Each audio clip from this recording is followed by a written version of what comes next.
পৃথিবীতে যতটি প্রাণ আছে প্রতিটি প্রাণকে মৃত্যুবরণ করতে হবে। সূরা আলী ইমরানের 185 নম্বর আয়াতে আল্লাহ তাআলা ইরশাদ করছেন, কুল্লু নাফসিন যায়িকাতুল মাউত। আসসালামু আলাইকুম ওয়া রাহমাতুল্লাহি ওয়া বারাকাতুহু। নাহমাদুহু ওয়া নুসাল্লি আলা রাসূলিহিল কারীম। আম্মা বা'দু ফাআউযু বিল্লাহি মিনাশ শাইতানির রাজীম। বিসমিল্লাহির রহমানির রহিম। আব্দুল্লাহ নামে এক ভাই প্রশ্ন করেছেন, বাথরুমে গিয়ে অনেকে মৃত্যুবরণ করেন। বাথরুমে মৃত্যু কি ভালো না মন্দ জানতে চাই। প্রিয় ভাই আব্দুল্লাহ, আপনার এই প্রশ্নের উত্তরে বলবো যে পৃথিবীতে যতটি প্রাণ আছে প্রতিটি প্রাণকে মৃত্যুবরণ করতে হবে। সূরা আলী ইমরানের 185 নম্বর আয়াতে আল্লাহ তাআলা ইরশাদ করছেন, কুল্লু নাফসিন যায়িকাতুল মাউত। অর্থাৎ প্রতিটি আত্মাকে মৃত্যুর স্বাদ আস্বাদন করতে হবে। আমরা পৃথিবীতে যারাই এসেছি আবার এই পৃথিবী থেকে বিদায় নিতে হবে, আমাদেরকে মৃত্যুবরণ করতে হবে। এটা হচ্ছে চিরসত্য বা মহাসত্য, এবং এই চিরসত্যটি কম বেশি আমরা সবাই জানি। কিন্তু আমরা কোথায় মৃত্যুবরণ করব এ ব্যাপারে আমরা কিছুই জানি না। কিভাবে আমাদের মৃত্যু ঘটবে, কোন প্লেসে, কোন জায়গাতে আমরা মরব এ ব্যাপারে আমরা কিছু জানি না। এবং সে ব্যাপারে সূরা লোকমানের 34 নম্বর আয়াতে আল্লাহ তাআলা ইরশাদ করছেন, ওয়ামা তাদরি নাফসুন বিআইয়ি আরদিন তামুত ইন্নাল্লাহা আলিমুন খাবীর। অর্থাৎ কোনো মানুষই জানে না, কোনো প্রাণী জানে না যে সে কোন প্লেসে, কোন জায়গায় মৃত্যুবরণ করবে। এ ব্যাপারে শুধুমাত্র কেবলমাত্র আল্লাহ তাআলাই জ্ঞান রাখেন। ইন্নাল্লাহা আলিমুন খাবীর, তিনি মহাজ্ঞানী এবং সব ব্যাপারে তিনি খবর রাখেন। তাহলে কোরআনের দুটি আয়াতের মাধ্যমে আমরা জানতে পারলাম যে আমরা প্রত্যেকেই মৃত্যু স্বাদ আস্বাদন করতে যাচ্ছি। আমরা মরবো এটা নিশ্চিত, কিন্তু কোথায় মরবো, কোন জায়গায় আমাদের মৃত্যু ঘটবে, সংঘটিত হবে এ ব্যাপারে আমরা কিছুই জানি না। এবার যদি আমরা সরাসরি প্রসঙ্গে আসি, সেটা হচ্ছে বাথরুমে গিয়ে যদি কেউ মৃত্যুবরণ করে, হ্যাঁ সেটা হতে পারে। বাথরুমেও কেউ মৃত্যুবরণ করতে পারে, এবং অনেক সময় আমরা শুনেছি যে বাথরুমে অনেকে ইন্তেকাল করেছেন, মৃত্যুবরণ করেছেন। এখন এই বাথরুমে মৃত্যুবরণ করা এটা ভালো কি মন্দ এটা তিনি জানতে চেয়েছেন। আসলে বাথরুমের ভেতরে কেউ মৃত্যুবরণ করলে এটা ভালো মৃত্যু নাকি খারাপ মৃত্যু এ ব্যাপারে কোনো হুকুম দেওয়ার বা ডিসিশন দেওয়ার সুযোগ আসলে আমাদের নেই, কেননা এ ব্যাপারে ইসলাম আমাদেরকে কিছু জানায়নি। কারণ নিছক বাথরুমের ভেতর মৃত্যু যদি হয় তাহলে এটা খারাপ মৃত্যু বা খারাপ সাইন, সে জাহান্নামে যাবে এরকম কথা বলার কোনো সুযোগ নেই। নিছক একটা নির্দিষ্ট জায়গায় কারণ মৃত্যুর কারণে এটা খারাপ মৃত্যু বা ভালো মৃত্যু বলে আসলে কোনো ধরনের সিদ্ধান্তে আসা যায় না। কারণ বাথরুমে নানাভাবে মানুষের মৃত্যু হতে পারে। কেউ হয়তো অজু করতে যেয়ে বাথরুমের ভিতরে মৃত্যুবরণ করেছে, অথবা কেউ গোসল করতে যেয়ে মৃত্যুবরণ করেছে, এটাও হতে পারে। অথবা প্রাকৃতিক কাজ সারতে যেয়ে বাথরুমে তার মৃত্যু হয়েছে। এর কোনোটির ক্ষেত্রেই এই মৃত্যুটি খারাপ মৃত্যু এভাবে কোনো সিদ্ধান্তে আসা যাবে না। সিদ্ধান্তে আসা যাবে এভাবে, অথবা ধারণা করা যাবে, প্রবল ধারণা করা যাবে এভাবে যে সে তার জীবনটা কীভাবে কাটিয়েছে। তিনি যদি ঈমানের উপর থাকেন, ইস্তেকামতের উপর থাকেন, আল্লাহ এবং আল্লাহ রাসূলের উপর দৃঢ় বিশ্বাসের উপর থাকেন, তিনি যদি সৎ কর্ম করে থাকেন এই পৃথিবীতে, তাহলে তার বিদায়টা, তার মৃত্যুটা ভালো মৃত্যু হয়েছে বলে আমরা প্রবল ধারণা রাখতে পারি। কিন্তু কে জান্নাতি হবে আর কে জাহান্নামী হবে এ ব্যাপারে শুধুমাত্র আল্লাহ তাআলা ডিসিশন দিতে পারেন। এক্ষেত্রে অনেকে একটি হাদিসের মিস ইন্টারপ্রিটেশনের কারণে এই ধরনের ধারণা করে থাকতে পারেন যে হাদিসটি সহিহ বুখারীতে এসেছে। আল্লাহ হাবিব সাল্লাল্লাহু আলাইহি ওয়াসাল্লাম বলেছেন, ইন্নামাল আমালু বিল খাওয়াতিম। অর্থাৎ মানুষের কর্মফল নির্ধারিত হয় তার শেষ কাজের উপর ভিত্তি করে। তার শেষ জীবনটা যদি ভালো হয় তাহলে তার মৃত্যুটা ভালো হয়েছে বলে ধরা হবে। এই হাদিসের মিস ইন্টারপ্রিটেশনের কারণে অনেকে হয়তো ধারণা করতে পারেন যে বাথরুমের ভেতরে কারণ মৃত্যু ঘটলেই সেটা খারাপ মৃত্যু। আসলে ব্যাপারটি এমন নয়। হাদিসে যে বিল খাওয়াতিম বলা হয়েছে, এর ব্যাখ্যা এসেছে যে বিল খাওয়াতিম মানে হচ্ছে মা ইয়ামালুহু ফি আখিরি হায়াতি। সেটা শেষ জীবনে কি কাজ করেছে সেটার উপর ভিত্তি করে তার মৃত্যুটা ভালো নাকি খারাপ এটা নির্ধারিত হবে। অনেকের এমন হতে পারে যে জীবনের শুরুতে তিনি ইসলামকে মানতেন না, আল্লাহকে বিশ্বাস করতেন না, কিন্তু শেষ জীবনে এসে তিনি বিশ্বাসী হয়েছেন, তিনি সৎকর্ম করেছেন এবং সেটার উপর অটল থেকেই তার মৃত্যু হয়েছে। সেক্ষেত্রে আমরা প্রবল ধারণা করতে পারি এবং আশা করতে পারি যে তার মৃত্যুটা ভালো হয়েছে। কিন্তু নিছক বাথরুমের ভেতরে যদি কারো মৃত্যু ঘটে, এই কারণে এটা ভালো মৃত্যু নাকি খারাপ মৃত্যু সেই সিদ্ধান্তে আসা যাবে না। তবে কোরআন সুন্নাহ আমাদেরকে কিছু আলামত বা সাইন দিয়েছে।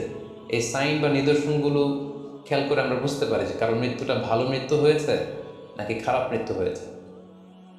সেক্ষেত্রে শুরুতে আমরা আলামাতু সুইল খাতিমা, কারণ মৃত্যুটা খারাপ কিনা বা মন্দ মৃত্যু বা মন্দ বিদায় কিনা সেটা আমরা শুরুতে শুনবো।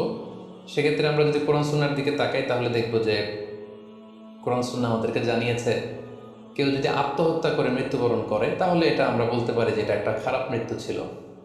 কারণ আল্লাহ রাসূল সাল্লাল্লাহু আলাইহি ওয়াসাল্লাম ইরশাদ করেছেন, সহিহ বুখারীতে এসেছে, মান কতলা নাফসাহু বিশাইইন উযযিবা বিহি ইয়াওমাল কিয়ামা। যে ব্যক্তি তার নিজেকে যেই জিনিস দিয়ে আত্মহনন করবে বা আত্মহত্যা করবে, কিয়ামতের দিন তাকে সেই শাস্তি দেওয়া হবে। লেটসে কেউ যদি ছুরি দিয়ে স্ট্যাবিং করে তার প্রাণ হনন করে, জাহান্নামে সে কেবল জাহান্নামের ছুরি দিয়ে নিজের পেটের ভেতরে এরকম ছুরিকাঘাত করতেই থাকবে, এটাই হবে তার শাস্তি।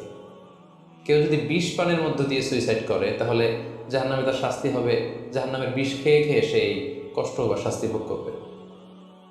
কেউ যদি গলায় দড়ি দিয়ে বা ওড়না পেঁচিয়ে গলায় ফাঁস লাগিয়ে সুইসাইড করে তাহলে আল্লাহ রাসূল সাল্লাল্লাহু আলাইহি ওয়াসাল্লামের হাদিস অনুযায়ী জাহান্নামে সে গলাতে শুধু ফাঁস লাগাতেই থাকবে। তাহলে আল ইন্তিহার মানে সুইসাইড, আত্মহত্যা করে যদি কেউ মারা যায় সেক্ষেত্রে আমরা বলতে পারি যে এটি খারাপ মৃত্যু ছিল, মৃত্যুটি ভালো ছিল না। তাছাড়া কোনো ব্যক্তি যদি কবিরা গুনাহ সম্পাদন করা অবস্থায় ইন্তেকাল করে, লেটসে কেউ মদ পান করা অবস্থায় তার মৃত্যু ঘটেছে, কিংবা ব্যভিচার করা অবস্থায় তার মৃত্যু ঘটেছে, কিংবা কারো উপর সে জুলুম বা অত্যাচার করছিল, এরকম বড় কোনো কবিরা গুনাহ সম্পাদন করা অবস্থায় যদি কারো মৃত্যু ঘটে যায় সেক্ষেত্রে বলা যেতে পারে যে মৃত্যুটি খারাপ ছিল। পাশাপাশি বাবা মা যদি কোনো ভ্যালিড কারণে সন্তানের অন্যায়ের কারণে সন্তানের প্রতি রেগে থাকে এবং ওই অবস্থায় যদি সন্তানের মৃত্যু ঘটে তাহলে এটি একটি খারাপ মৃত্যু ছিল বলে ধারণা করা যেতে পারে।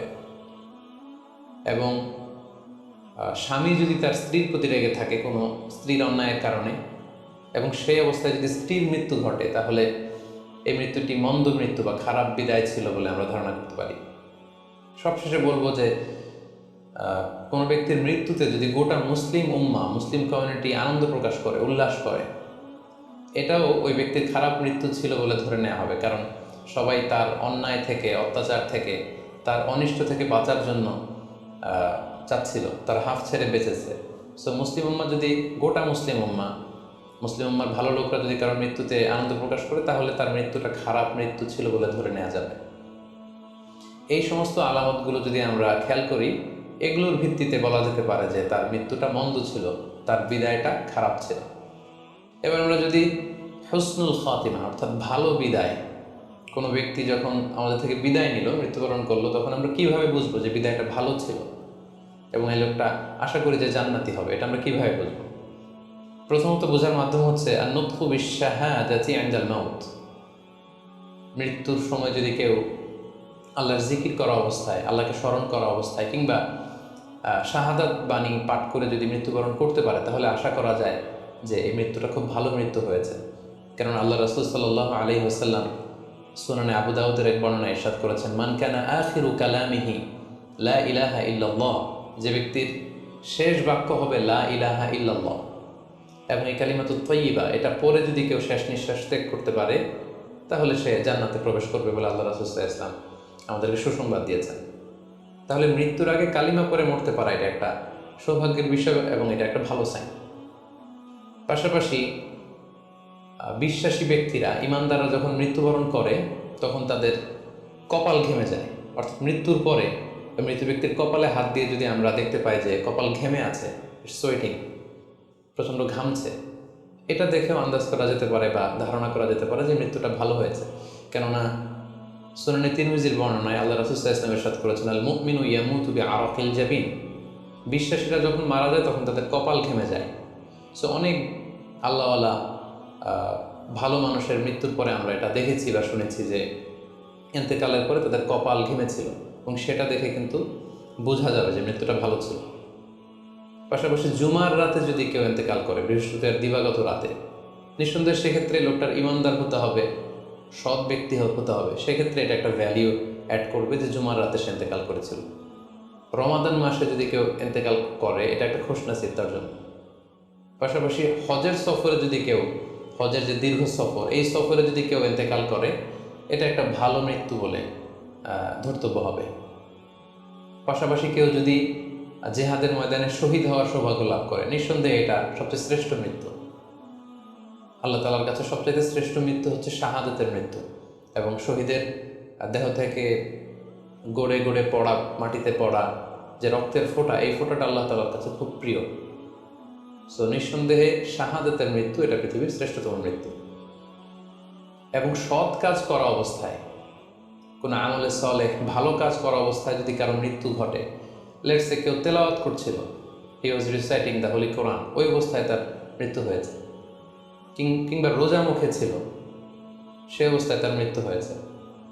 অথবা সেজদায় পড়েছিল, সেজদারত অবস্থায় তার মৃত্যু ঘটেছে। এগুলো হুসনুল খাতিমা, অর্থাৎ ভালো বিদায় বা ভালো মৃত্যুর আলামত। তাহলে আমরা সুউল খাতিমা এবং আলামত হুসনুল খাতিমা কোন কোন আলামত দেখে আমরা বুঝবো যে মৃত্যুটা খারাপ মৃত্যু ছিল, এবং কোন কোন আলামত দেখে আমরা বুঝবো যেটা ভালো মৃত্যু ছিল, কোরআন সুন্নাহর আলোকে সেগুলো আমরা জানতে পারলাম। এর কোথাও কিন্তু বাথরুমের ভেতরে মৃত্যুবরণ করলে এটা ভালো মৃত্যু বা খারাপ মৃত্যু, এর কোনোটাই কিন্তু সিদ্ধান্তে আসা যাচ্ছে না। সেক্ষেত্রে সেই ব্যক্তি তার শেষ জীবনে কেমন আমল করেছে, তিনি কি ইমানদার অবস্থায় ছিলেন, তিনি কি সৎকর্ম করেছেন, তিনি কি সালাত আদায় করতেন কিনা, এগুলোর উপর ভিত্তি করে তার মৃত্যুটা ভালো মৃত্যু বা খারাপ মৃত্যু সেটা আমরা বলতে পারবো। কিন্তু নিছক কেবল বাথরুমের ভেতরে কারো মৃত্যু হলেই সেটা মন্দ মৃত্যু, খারাপ মৃত্যু, অপমৃত্যু, এরকম ধারণা করার কোনো সুযোগ নেই। আশা করি আপনি প্রশ্নের উত্তর পেয়েছেন। আল্লাহ তাআলা আমাদের সবাইকে ইসলামকে সঠিকভাবে বুঝার, জানার এবং সে অনুযায়ী মানার তৌফিক দান করুক। হাযা মা ইনদি ওয়াল ইলমু ইনদাল্লাহ আলাইহি তাওয়াক্কালতু ওয়া ইলাইহি উনীব। ওয়াসসালামু আলাইকুম ওয়া রাহমাতুল্লাহি ওয়া বারাকাতুহু।